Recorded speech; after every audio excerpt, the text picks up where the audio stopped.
Um, well, I was actually infected not by an emergency C-section. I had a transfusion before that in 1987 after the birth of my first son, and the second transfusion came when my twins were born um, by the emergency cesarean. Yeah, it's had a big impact on not just my life, but all of the people surrounded by me in my family, friends, work colleagues, etc. It has this big ripple effect that it's shocking. It's shocking. It's you can't begin to imagine what it's like to be told after 28 years that in fact you were infected by the NHS with infected blood. It's soul destroying, to say the least. Yeah, I mean, I can't even imagine. What symptoms have you had over the years? Okay, so the most symptoms for hepatitis C is chronic fatigue, which is something that I've suffered with for years and years and years.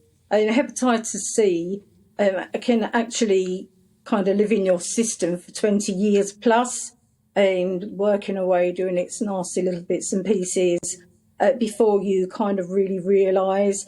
Towards the end, before I was diagnosed, I'd got really itchy skin, and I was having these hot, like really silly hot type flushes, etc. And I put it down. I was 50 years old at the time, and I just thought I was going through my change.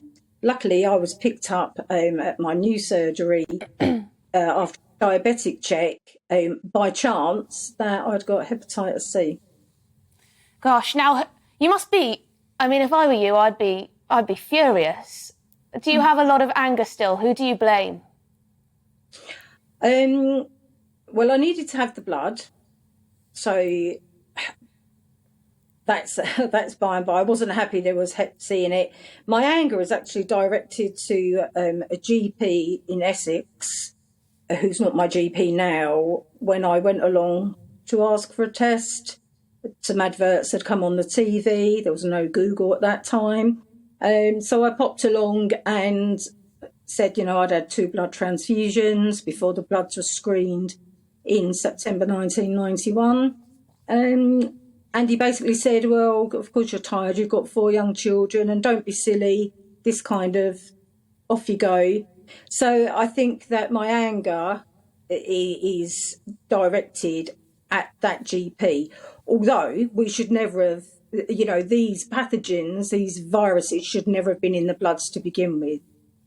Yeah, there's a lot of people's door blame can be laid at, I guess. Does this make you hesitant about the NHS as a whole? Have you lost trust in the NHS? Yeah, yes, I did lose a lot of trust, I have to say, because, when I went along in the 90s, you listen to your health professional and you believe them and trust them. And unfortunately, yes, that trust was hard to get back. However, I do have a very good GP surgery that looks after me now, and the gastro team at the hospital looks after me extremely well also.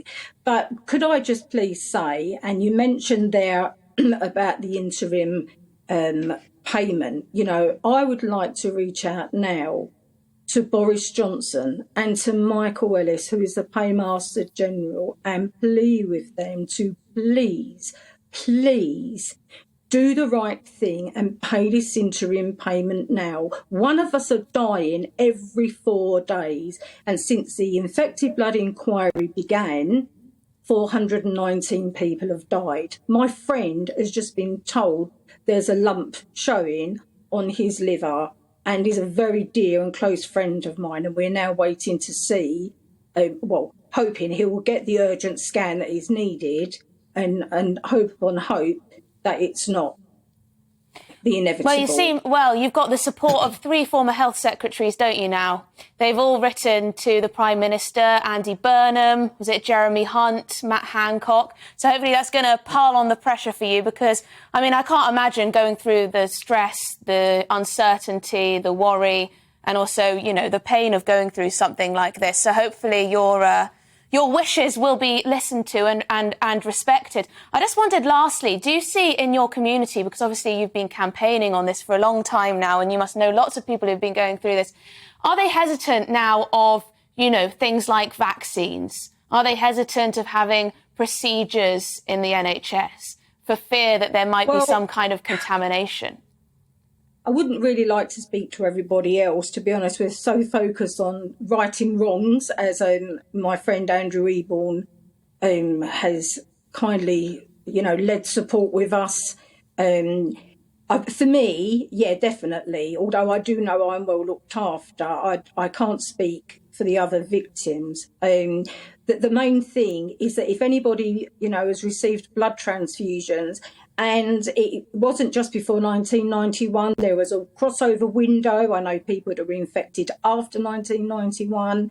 We need to reach out, which is something that Andrew Eborn has done with myself and the Hepatitis C Trust, to try and find these people out there and get them tested, get them treated, and get them cured.